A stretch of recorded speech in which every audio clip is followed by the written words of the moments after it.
¿Los jueces crean derecho? Eugenio Buligin. 1. Introducción. La creación del derecho por los jueces es una cuestión muy debatida en los últimos 200 años que ha recibido respuestas muy disímiles. Cabe distinguir entre por lo menos tres posiciones claramente diferenciadas. A teoría que sostiene que el derecho, entendiendo por tal el conjunto de las normas generales, es creado por el legislador y que los jueces se limitan a aplicar el derecho a casos particulares. Voy a referirme a esta posición como doctrina tradicional. B. Teoría para la cual el derecho es el conjunto de todas las normas, generales e individuales, y que sostiene que los jueces crean derecho porque crean normas individuales. El representante más conspicuo de esta tesis es Hans Kelsen. C. Teoría que sostiene que los jueces no crean derecho en situaciones normales, pero sí lo hacen porque crean normas generales en situaciones muy especiales. Trataré de defender esta tesis en el presente trabajo. Es fácil advertir que no hay consenso entre estas teorías acerca de dos puntos fundamentales. 1. ¿Qué ha de entenderse por derecho? Y 2. ¿Qué quiere decir crear derecho? Nadie niega que los jueces dictan sentencias, pero las teorías AICE no consideran que esto justifique la tesis de que los jueces crean derecho. Hay una coincidencia importante entre estas dos teorías. Ambas consideran que el derecho es el conjunto de las normas generales. Pero se oponen frontalmente en la cuestión de saber si los jueces crean normas generales. Mientras que la teoría A niega esto, la teoría C lo afirma. La teoría B discrepa con las teorías A y C respecto de lo que ha de entenderse por derecho, pero coincide con la teoría C en que los jueces a veces también crean normas generales, si bien restringe las hipótesis en las que esto ocurre. 2. La doctrina tradicional. Lo que llamo aquí doctrina tradicional se caracteriza por una tajante distinción entre la creación del derecho por parte del legislador y la aplicación del derecho por los tribunales de justicia. Esta doctrina hunde sus raíces en la Ilustración, con las teorías de la soberanía popular y de la división de poderes, la Revolución Francesa, que intentó poner en práctica las principales ideas de los pensadores de la Ilustración, y la codificación napoleónica que es una consecuencia casi necesaria de la doctrina de división de poderes, doctrina que mantiene su vigencia hasta nuestros días. La separación entre el poder legislativo como poder político por excelencia, ejercido por el Parlamento compuesto por los representantes del pueblo y encargado de la creación del derecho, y el poder judicial, un poder puramente técnico, ejercido por jueces profesionales cuya tarea se agota en la aplicación de las leyes dictadas por el poder legislativo, es uno de los puntos centrales de las propuestas de los teóricos de la Ilustración para la organización política y jurídica del Estado. Por derecho se entiende aquí el conjunto de las normas generales dictadas por el Parlamento y el Poder Ejecutivo, en primer lugar, las leyes. La tarea de los jueces se circunscribe a la aplicación de las normas generales a casos concretos. Este planteo no solo supone una división tajante entre la creación y la aplicación del derecho, sino que además exige, para que los jueces estén en condiciones de cumplir su función, que el derecho suministre a los jueces la posibilidad de resolver todos los casos mediante la aplicación de las normas generales. Esto implica que el derecho ha de ser completo y coherente, en el sentido de que debe contener una solución para todo problema que sea sometido al juez y que no haya dos o más soluciones incompatibles para el mismo caso. Aparentemente, la falta de una norma que resuelva el caso, lo que tradicionalmente se llama laguna del derecho, o la existencia de dos o más normas incompatibles aplicables al mismo caso, conflicto de normas, impediría al juez resolver el caso, esto es, aplicar el derecho, sin solucionar antes esos problemas. Es en este sentido que la codificación napoleónica puede considerarse como un corolario indispensable de la división de poderes. En efecto, la codificación fue el primer intento serio de lograr una legislación completa y coherente para una determinada materia, como las relaciones civiles, código civil, comerciales, código de comercio, la pretensión punitiva del Estado, código penal, etc. El que las normas generales solucionen todos los casos y lo hagan en forma coherente parece ser una condición necesaria para poder exigir del juez que se limite a la mera aplicación de esas normas, sin introducir modificaciones o cambios en las normas generales.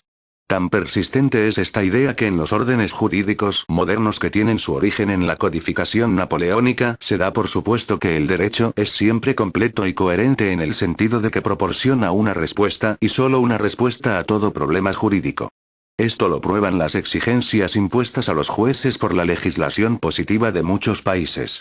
En efecto, 1. Los jueces tienen la obligación de resolver todos los casos que dentro de su competencia les fueran planteados y si bien la competencia de un juez suele ser limitada, se supone que la competencia de todos los jueces es exhaustiva en el sentido de que para todo problema jurídico siempre ha de haber un juez competente. 2. Las resoluciones de los jueces deben ser fundadas en normas jurídicas. Si los jueces están obligados a resolver todos los casos mediante sentencias fundadas en normas jurídicas, se infiere, en virtud del principio deber implica poder, que los jueces pueden cumplir esa obligación, de donde se sigue. 3. En el derecho se encuentra siempre una solución para cualquier problema jurídico planteado al juez. Es característico para esta actitud, el artículo 15 del Código Civil argentino que dispone: los jueces no pueden dejar de juzgar bajo el pretexto de silencio, obscuridad o insuficiencia de las leyes. Está bien que no deban alegar pretextos, pero ¿qué sucede si no se trata de pretextos si la ley guarda silencio, o es oscura o insuficiente?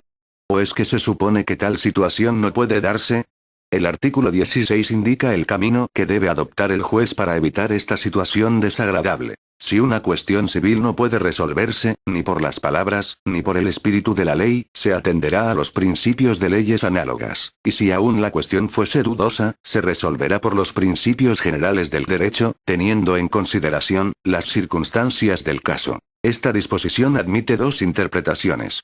O bien el legislador considera que aunque las leyes, es decir, las normas generales, pueden no ser completas, el conjunto resultante de agregar a las normas generales los principios de las leyes análogas y los principios generales del derecho es siempre completo y coherente. Esta tesis es llamativamente parecida a la posición de Dworkin, para quien si bien el derecho establecido, settled law, entendiendo por tal el conjunto de las leyes y precedentes judiciales, puede resultar incompleto e incoherente, una vez interpretado a la luz de los principios y de la mejor teoría política subyacente, suministra siempre una respuesta correcta. O bien el artículo 16 puede interpretarse en el sentido de que autoriza al juez a modificar el derecho existente, agregándole una nueva norma, al estilo del art. 1 del Código Civil Suizo 2. En esta interpretación, el art. 16 autorizaría al juez a crear nuevas normas jurídicas, lo que está en flagrante contradicción con la doctrina de la división de poderes en su versión tradicional. La doctrina tradicional fue criticada por Kelsen, quien sostiene que todos los actos jurídicos son a la vez actos de aplicación y de creación del derecho, salvo los dos casos extremos: el dictado de la históricamente primera Constitución, que es pura creación, y la ejecución de sentencia, que es pura aplicación. En particular, el legislador aplica la Constitución y crea normas generales, y el juez aplica la ley y crea sentencias, es decir, normas individuales. Por lo tanto, la diferencia entre la función del legislador y la del juez es, según Kelsen, solo cuantitativa. El juez suele estar más limitado que el legislador, pero ambos crean derecho dentro del marco establecido por la norma superior, la Constitución en el caso del legislador y la ley en el del juez. 3. Normas generales y normas individuales. Antes de analizar más en detalle esta crítica, tenemos que aclarar qué se entiende en este contexto por norma general y norma individual. Las normas pueden ser caracterizadas como expresiones usadas prescriptivamente para ordenar, prohibir o permitir una cierta conducta o acción en determinadas circunstancias. Llamaremos caso a la situación o la circunstancia en las que la conducta en cuestión debe, no debe o puede ser realizada conforme a la norma, y llamaremos solución a la expresión que ordena, prohíbe o permite la conducta en cuestión, es decir, que dice que esa conducta debe, no debe o puede ser llevada a cabo. En este sentido cabe decir que las normas son expresiones que correlacionan un caso con una solución. 3. El término caso es ambiguo tanto en el lenguaje corriente como en el lenguaje jurídico. Así hablamos del caso de atentado político y del caso del ataque a las Torres Gemelas. La palabra caso alude aquí, sin embargo, a dos cosas bien distintas. El caso de atentado político está caracterizado por un conjunto de propiedades, un hecho de violencia tendiente a causar daños a personas o cosas, producido por razones políticas. El atentado político puede producirse, y lamentablemente se produce con bastante frecuencia, en distintos lugares y en diferentes momentos: la explosión de la Embajada de Israel en Buenos Aires en 1992, el ataque a las Torres Gemelas en Nueva York el 11 de septiembre de 2001, un coche bomba colocado por ETA en una calle de Madrid, son todos ejemplos de atentado político. Para despejar esta ambigüedad usaré los términos caso genérico y caso individual. Un caso individual es un evento concreto ubicado en tiempo y espacio, cuyos protagonistas son individuos. Un caso genérico es una propiedad o conjunto de propiedades que pueden ejemplificarse en un número indefinido de casos individuales. Paralelamente podemos distinguir entre soluciones genéricas, que son tipos o clases de acciones caracterizadas normativamente, como obligatorias, prohibidas o permitidas, y soluciones individuales, que son actos u omisiones realizados por individuos determinados, localizados espacial y temporalmente, calificados como obligatorios, prohibidos o permitidos. 4. Es importante tener presente que ni los casos genéricos ni las soluciones genéricas se refieren a hechos reales, sino tan solo a hechos posibles. En cambio, los casos y las soluciones individuales se refieren a hechos reales. Podemos definir normas generales como expresiones que correlacionan casos genéricos con soluciones genéricas, y las normas individuales como expresiones que correlacionan una cierta descripción de un caso individual con una solución individual. 5. Ahora bien, Kelsen sostiene que las sentencias judiciales son normas individuales. Pero esta tesis es más que dudosa. En primer lugar, decir que la sentencia judicial es una norma individual es por lo menos una exageración, producto de una simplificación excesiva. La sentencia es una entidad compleja que consta de dos partes: los considerandos y la parte resolutiva o dispositiva. La parte resolutiva, en la cual el juez condena al acusado a tantos años de cárcel o al demandado a pagarle al actor tal suma de dinero, es una norma individual, pero esta norma individual está precedida por los considerandos en los que el juez justifica o fundamenta su decisión. Bgr. Dice que el acusado cometió tal delito, reprimido por tal norma del Código Penal, o que el demandado dejó de cumplir tal obligación frente al actor. Los considerandos son una parte de la sentencia y una parte muy esencial. En esto estriba una diferencia fundamental entre el acto del legislador y el acto del juez. Los jueces, a diferencia de los legisladores, están obligados a justificar expresamente sus decisiones, y esta justificación forma parte de la sentencia. El legislador también justifica, a veces, las normas que dicta, agregando a la ley una explicación de motivos, pero esta no forma parte de la ley, mientras que la justificación o fundamentación de la decisión judicial es una parte imprescindible de la sentencia. Una sentencia que carece de justificación es una sentencia arbitraria, sujeta a la anulación o revocación. Cabe agregar que es dudoso que las llamadas normas individuales sean normas. El término norma, y con mayor razón el término regla, parece requerir la generalidad, al menos respecto del sujeto o destinatario de la norma 6. Por este motivo sería probablemente más razonable denominar a la parte resolutiva de una sentencia disposición o mandato y no norma individual. Es tan solo para no apartarme de la terminología usada por Kelsen que no propicio este cambio terminológico. 4. La justificación de la decisión judicial. Tenemos que analizar ahora en qué consiste la justificación de la decisión judicial. En principio, una norma individual dictada por el juez, esto es, la parte dispositiva de su sentencia, está justificada cuando se infiere lógicamente de los considerandos. Para ello, los considerandos deben contener un fundamento fáctico y un fundamento normativo. El fundamento fáctico consiste en la descripción del caso individual y la constatación de que ese caso individual es una instancia de un cierto caso genérico, esto es, que el caso individual tiene la propiedad definitoria de un determinado caso genérico. Esta operación se llama habitualmente subsunción. 7. El fundamento normativo es una norma general que soluciona el caso genérico al que pertenece el caso individual sometido a la decisión del juez.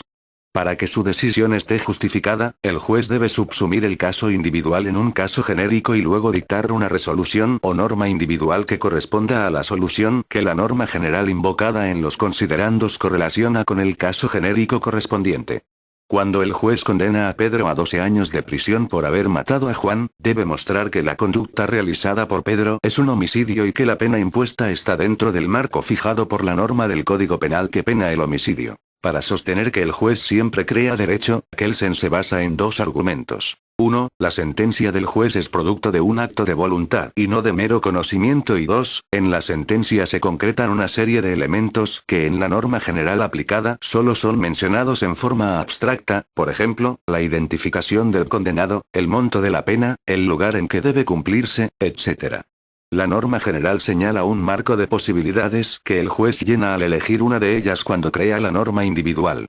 Por ejemplo, si la norma del Código Penal establece para el homicidio una pena de prisión entre 8 y 25 años y el juez fija 12 años, su decisión, solución individual, corresponde a la solución genérica. Ambos argumentos pueden ser admitidos sin dificultad, pero de ahí no se sigue la conclusión que Kelsen pretende sacar. Es cierto que la parte dispositiva de la sentencia es el resultado de un acto de voluntad y que el juez al dictar la norma individual agrega una serie de datos que no figuran en la norma general. Pero esto no implica que el juez esté creando derecho. Si la norma individual dictada por el juez, esto es, la parte dispositiva de su sentencia, está fundada en una norma general creada por el legislador, parece exagerado hablar de creación del derecho. He sostenido en otra oportunidad que el juez solo crea derecho cuando la norma general mediante la cual justifica su decisión no es una norma creada por el legislador 8 y estoy dispuesto a mantener esta tesis. Pero ya hemos visto que de acuerdo a la doctrina tradicional, esto es precisamente lo que el juez no debe hacer, pues debe fundar su decisión en el derecho, es decir, en las normas generales creadas por el legislador. La pregunta es qué debe y qué puede hacer el juez cuando el derecho no soluciona su caso, es decir, frente a una laguna, si es que hay tal cosa como laguna normativa. 5. Lagunas normativas. Frente al problema de las lagunas normativas, los filósofos del derecho han adoptado actitudes muy dispares. Cabe distinguir básicamente tres posiciones. Y teorías que consideran que el derecho es necesariamente completo y, por lo tanto, niegan la posibilidad de lagunas. Kelsen es el representante más conocido de esta tendencia, que es compartida por muchos teóricos. Y hay teorías que consideran que aunque haya lagunas normativas, esto no impide que los jueces puedan resolver todos los casos mediante la aplicación de las normas generales preexistentes. Destacados representantes de esta posición son Juan Ruiz Manero y Fernando Atria en su libro On Law and Legal Reasoning. 9 y teorías que sostienen que la existencia o inexistencia de lagunas es una cuestión empírica y por lo tanto contingente, tesis defendida en Normative Systems, en adelante, NS. 10. Las teorías que admiten la existencia de lagunas, grupo tercero, consideran que los jueces tienen discrecionalidad para resolver los casos en los que no hay regulación jurídica, casos de lagunas normativas. Para las teorías del grupo I, en principio no hay discrecionalidad porque no hay lagunas, pero puede haberla si el orden jurídico autoriza a los jueces a apartarse del derecho. En cambio, para las teorías agrupadas en segundo, y en particular para Atria, no hay discreción aunque haya lagunas. En esta sección voy a hacer una breve reseña de la teoría de Kelsen, como representante más destacado del grupo I, cuya doctrina ha sido analizada en detalle en el capítulo séptimo de NS, para concentrarme en la sección siguiente en el grupo segundo y en particular en los argumentos de Fernando Atria. El principal argumento que esgrimen los autores que niegan la existencia de lagunas está basado en el famoso principio todo lo que no está prohibido, está permitido que llamaré principio de prohibición. Según Kelsen, este principio forma parte de todo orden jurídico. La idea central es que el derecho prohíbe ciertas conductas, y las demás conductas, al no estar prohibidas, están permitidas. Por lo tanto, todas las conductas tienen un estatus normativo, como prohibidas o como permitidas. Ergo no hay conductas no reguladas por el derecho. Este argumento es una falacia, basada en la falta de distinción entre normas y proposiciones normativas, por un lado, y entre diferentes sentidos del término permitido, por el otro. Las normas son expresiones prescriptivas que prohíben, ordenan o permiten ciertas conductas, en determinadas circunstancias. Las proposiciones normativas son enunciados descriptivos, que informan acerca de la existencia de normas. Las normas pueden ser calificadas de válidas o inválidas, eficaces o ineficaces, pueden ser obedecidas o desobedecidas, pero no son ni verdaderas ni falsas. Las proposiciones normativas son verdaderas o falsas, pero no pueden ser obedecidas y no son válidas ni inválidas. A pesar de estas claras diferencias, tanto unas como otras pueden ser expresadas mediante las mismas palabras. Prohibido fumar puede ser expresión de una norma o de una proposición que afirma la existencia de una norma que prohíbe fumar. Esta ambigüedad suele dar lugar a no pocas confusiones. El término permitido es, a su vez, ambiguo. Cuando figura en una norma, es decir, cuando es usado prescriptivamente, permitido significa lo mismo que no prohibido y prohibido significa no permitido. Pero cuando figura en una proposición normativa, permitido puede significar dos cosas distintas. Al decir P está permitido puedo querer decir, por un lado, que no existe una norma que prohíba P, permisión débil o negativa, o, por el otro, que existe una norma que permite P, permisión fuerte o positiva. Cabe preguntarse si el principio lo que no está prohibido, está permitido es una norma o una proposición normativa. Si es una norma que permite todas las conductas que no están prohibidas por otras normas, entonces, como toda norma, es contingente y no puede pertenecer necesariamente a todo orden jurídico. Si es una proposición normativa, caben dos posibilidades. O bien permitido significa no prohibido, permisión negativa o débil, o bien significa permisión fuerte o positiva. En el primer caso, el principio de prohibición es necesariamente verdadero, pero absolutamente trivial, pues solo dice que lo que no está prohibido no está prohibido. Esto es totalmente inocuo y perfectamente compatible con la existencia de lagunas. Si, en cambio, permitido significa permisión fuerte o positiva, entonces el principio dice que si una conducta no está prohibida hay una norma que la permite. Esto es claramente falso. Del mero hecho de la ausencia de una norma prohibitiva no cabe inferir la presencia de una norma permisiva.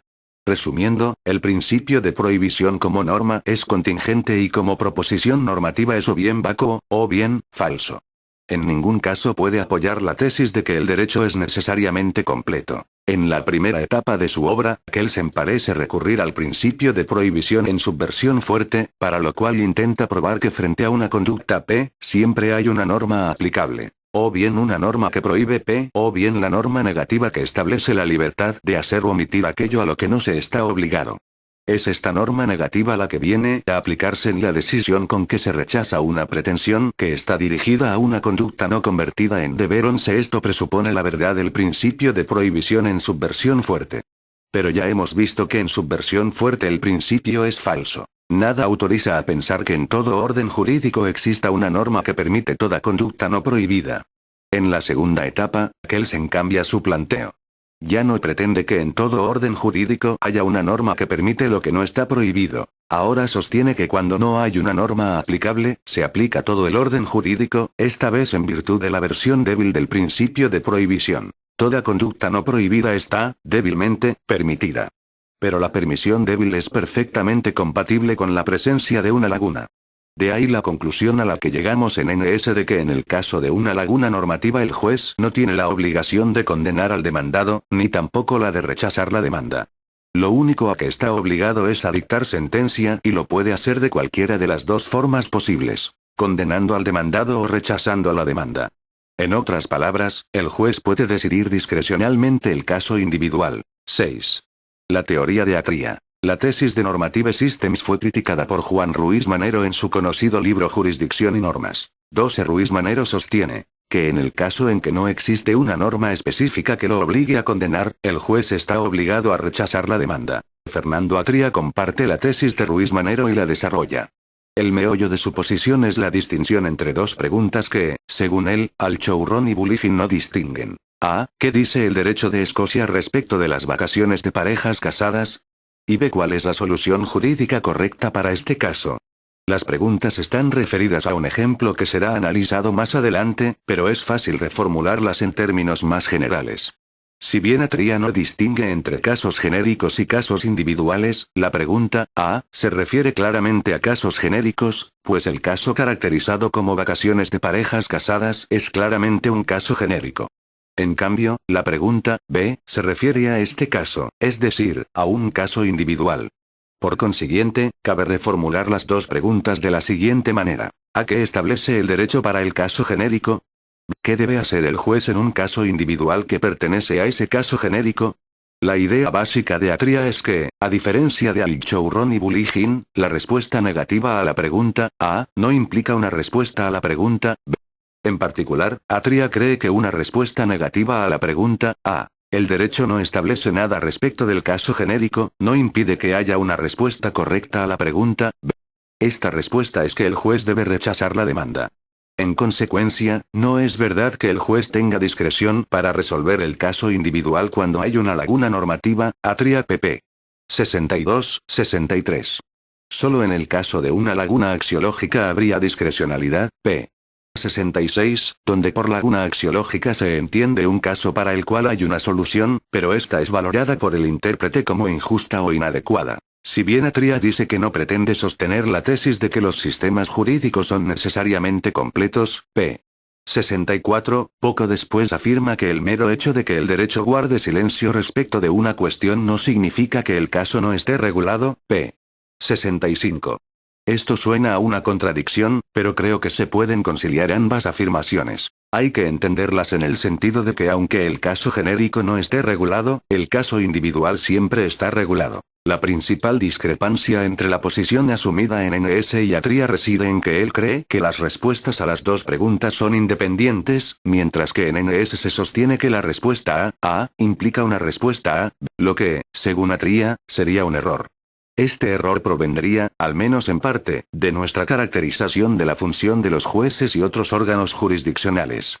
Al sostener que la solución de los conflictos es la función primordial de los jueces, Al-Chouron y Buligin confundirían el papel que los jueces desempeñan en sociedades liberales modernas con su papel estructural en los sistemas jurídicos como tales. Atria propone, en cambio, adoptar la caracterización de Art, para el cual la actividad jurisdiccional consistiría en la determinación autoritativa del hecho de violación de las reglas primarias, y la solución de conflictos sería una mera consecuencia secundaria de la aplicación de las reglas primarias. Atria p. 63.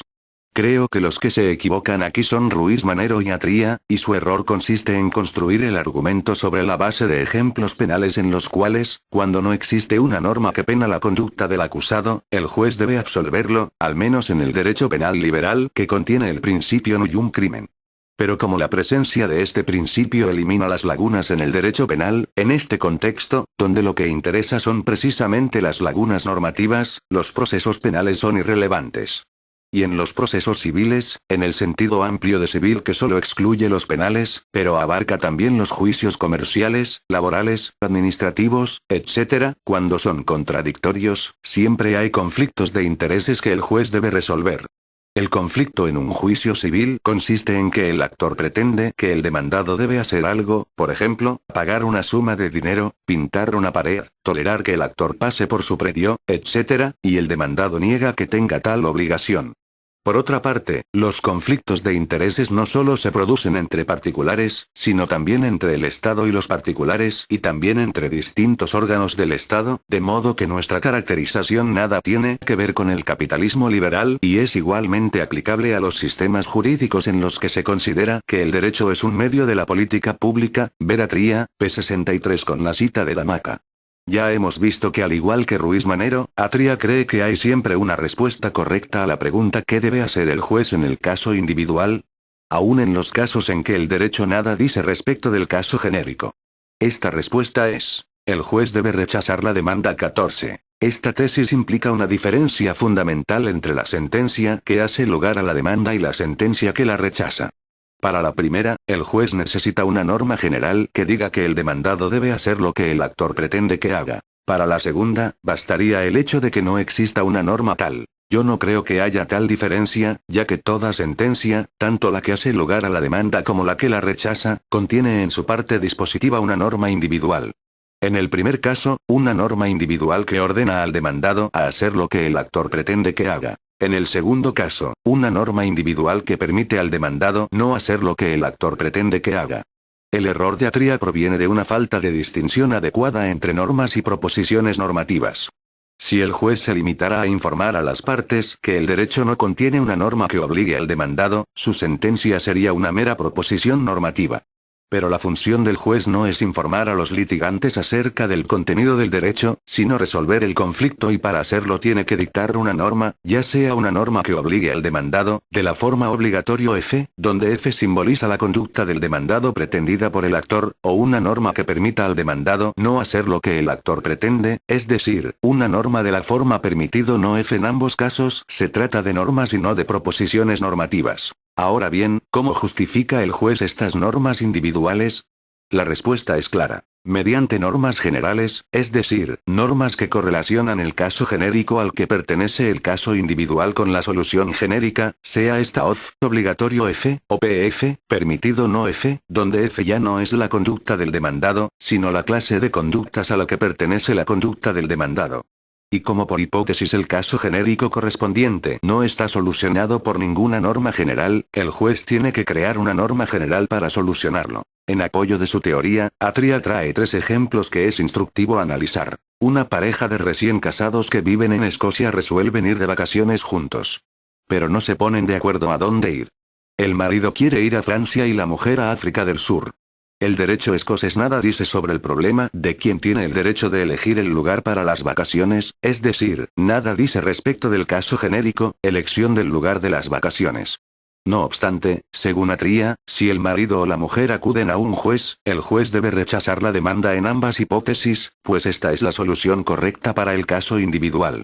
Para Atria, la pregunta ¿cuál es la solución correcta para este caso? ¿Significa lo mismo que la pregunta ¿qué debe hacer el juez? Atria, p. 64, nota 50.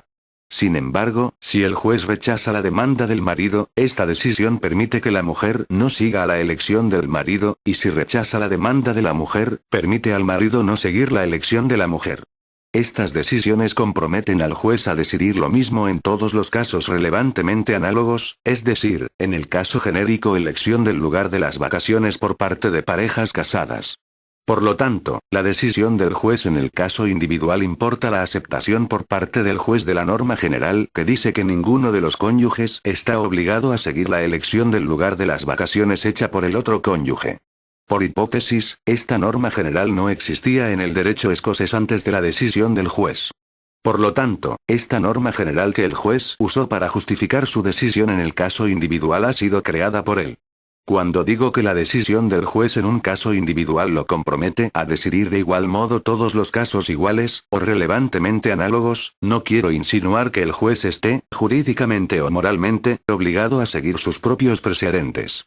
No se trata de una obligación, sino de una condición de racionalidad. Un juez que resuelve 2 casos iguales de manera distinta, sin indicar en qué consiste la diferencia que lo induce a hacerlo, actúa irracionalmente. Como típico ejemplo de una regla de racionalidad aduce McCormick 15. If a certain decision can properly be given in a certain case, then materially the same decision must also be proper in any materially similar case. Es interesante observar que Kelsen, quien siempre ha negado la posibilidad de lagunas normativas y, salvo en el último período de su vida, también la de contradicciones, admite implícitamente que en determinadas circunstancias los jueces crean normas generales. Esto ocurre, según Kelsen, en los casos en que la solución prevista por la norma dictada por el legislador es valorada por el juez como muy inadecuada o injusta, es decir, en los casos de lagunas axiológicas. Ahora bien, Kelsen admite que en tales casos los jueces suelen apartarse de lo establecido por las normas dictadas por el legislador para dar una solución distinta. Pero también es posible que el orden jurídico autorice al tribunal en caso de que no exista una norma general que impone un deber al demandado a no rechazar la demanda, si la ausencia de una norma general tal es considerada por el juez como injusta o inequitativa, es decir, insatisfactoria. Esto significa que el tribunal está autorizado para crear para el caso individual una norma jurídica individual, cuyo contenido no está predeterminado por una norma general creada por el legislador o la costumbre, pero el tribunal crea esta norma individual aplicando una norma general que considera deseable o justa, que el legislador positivo ha omitido crear. Solo la aplicación de una norma general tal, no positiva, justifica la norma individual creada por el tribunal. Kelsen, 16. Es muy claro que en la opinión de Kelsen la norma individual dictada por el juez solo puede estar justificada por una norma general y como por hipótesis no hay una norma general preexistente que justifique la decisión del juez, este tiene que inventarla. Ciertamente, Kelsen es reticente en admitir que esta norma general es creada por el juez y es por eso que dice que se trata de una norma no positiva. Pero esto es una clara inconsecuencia de Kelsen. Si la positividad del derecho consiste en que sus normas son creadas mediante actos humanos, no se advierte por qué no ha de ser positiva una norma general creada por el juez. De hecho, Kelsen admite, si bien a regañadientes, que en el caso de lagunas axiológicas los jueces suelen crear normas generales para justificar sus decisiones, que se apartan de lo dictado por el legislador. Tanto Atria como Ruiz Manero consideran que el juez está obligado a rechazar la demanda en el caso individual cuando el caso genérico no está solucionado. Pero ¿no podría acaso un juez suficientemente conservador hacer lugar a la demanda del marido decidiendo, por analogía con el ARPS? 53 del Código Civil argentino, ahora ya derogado, que obliga a la mujer a habitar con su marido donde quiera que éste fije su residencia, que es el marido quien puede elegir el lugar de las vacaciones. ¿O un juez feminista no podría resolver hacer lugar a la demanda de la mujer? Al hacerlo no violaría el derecho. Simplemente aplicaría una nueva norma general que no existía antes de su sentencia. Lo decisivo es que en los tres casos, tanto cuando hace lugar a la demanda del marido o de la mujer, o cuando rechaza ambas demandas, el juez dicta una norma individual que solo puede estar justificada por una norma general creada por el mismo juez. Es importante subrayar que esto ocurre, contrariamente a la opinión de Ruiz Manero y Atria, también cuando el juez rechaza la demanda, pues en tal caso permite al marido, a la mujer, o a ambos, no seguir la decisión del otro cónyuge. El que el juez no está obligado a rechazar la demanda en caso de una laguna normativa, caso genérico no solucionado, lo muestra aún más claramente el segundo ejemplo que Atria toma de Pexenic 17. El propietario de un inmueble demanda su restitución al poseedor, que es un adquirente de buena fe, a, por título oneroso, b, que recibió el inmueble de un enajenante de mala fe, c. Por hipótesis, el caso caracterizado por ABC no está regulado por ninguna norma del sistema. Según Atria, a pesar de la ausencia de una norma general que regule el caso, el juez debe fallar a favor del poseedor, rechazando la demanda, porque el demandado no ha violado ninguna norma. Tal sería la respuesta correcta a la pregunta B. Sin embargo, parece bastante obvio que el juez podría fallar a favor del actor, aduciendo que el actor es el legítimo propietario del inmueble y que no hay ninguna norma que autorice al poseedor a no devolverlo. Nuevamente, para justificar la norma individual, el poseedor debe restituir el inmueble, el juez debe recurrir a una norma general, es obligatorio restituir el inmueble en el caso ABC, que no existía antes de su fallo. Sin esa norma general la sentencia sería arbitraria. En el tercer ejemplo, tomado de Dworkin, pasa algo parecido. No hay ninguna norma respecto del uso de las bicicletas en un parque público. De acuerdo con Atria, si Dworkin resuelve andar en bicicleta en el parque, no se le puede multar y la única respuesta correcta es su absolución. ¿Pero qué sucedería si Dworkin resolviera traer un elefante? ¿Sería la misma la única respuesta correcta? Tengo mis fuertes dudas. Un juez muy bien podría decir que el elefante representa un serio peligro para los chicos que juegan en el parque y en consecuencia prohibir la entrada con el elefante o multar a Dworkin. Y lo mismo podría suceder con el caballo o con la bicicleta. La moraleja de estos tres ejemplos es que en los tres casos el juez puede resolver discrecionalmente el caso individual, precisamente porque en los tres casos no hay normas preexistentes que resuelvan el caso genérico. Lo que Atria llama la única respuesta correcta no es más que un cierto consenso acerca de la solución que corresponde dar al caso genérico para poder justificar la decisión en el caso individual, consenso bastante generalizado en el primer ejemplo, muy problemático en el segundo y bastante dudoso en el tercero.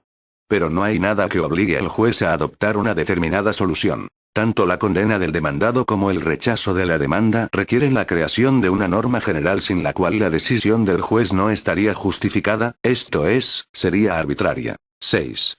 Creación judicial del derecho. Estamos en condiciones de trazar un balance de las disquisiciones efectuadas. La separación tajante entre la función del poder legislativo como creador de las normas generales y el poder judicial como mero aplicador de esas normas resulta insostenible. No por la crítica de Kelsen, es decir, no porque los jueces dicten normas individuales que difícilmente puede considerarse como creación del derecho, sino porque los jueces crean también normas generales. Esto ocurre no solo con los acuerdos plenarios de las cámaras de apelación o ciertas sentencias del Tribunal Supremo. También los jueces ordinarios se ven obligados a crear normas generales cuando se enfrentan con casos de lagunas o contradicciones normativas y también en casos de lagunas axiológicas. Como hemos visto, esto último lo admite el mismo Kelsen. Pero esta creación judicial de las normas generales difiere en importantes aspectos de la creación legislativa. En primer lugar, las normas creadas por el Poder Legislativo son obligatorias para todos y en especial para todos los jueces. En cambio, las normas generales mediante las cuales el juez justifica su decisión en un caso de laguna normativa no obligan, en principio, a los otros jueces. Pero una norma general creada por un juez en un caso determinado constituye un precedente. Si otros jueces siguen el camino trazado, tendremos una jurisprudencia uniforme. La norma general creada por los jueces adquiere el carácter de obligatoria. Pero bien puede suceder que otro juez resuelva de otra manera un caso análogo. En tal situación tendríamos normas generales incompatibles. El conflicto entre esas normas será resuelto, tarde o temprano, por otros jueces, de modo que el proceso de creación judicial de las normas generales desembocará en una norma general reconocida de origen jurisprudencial. De acuerdo a la tesis defendida aquí, la creación judicial del derecho se produce tanto en los casos de lagunas normativas como en los de conflictos de normas.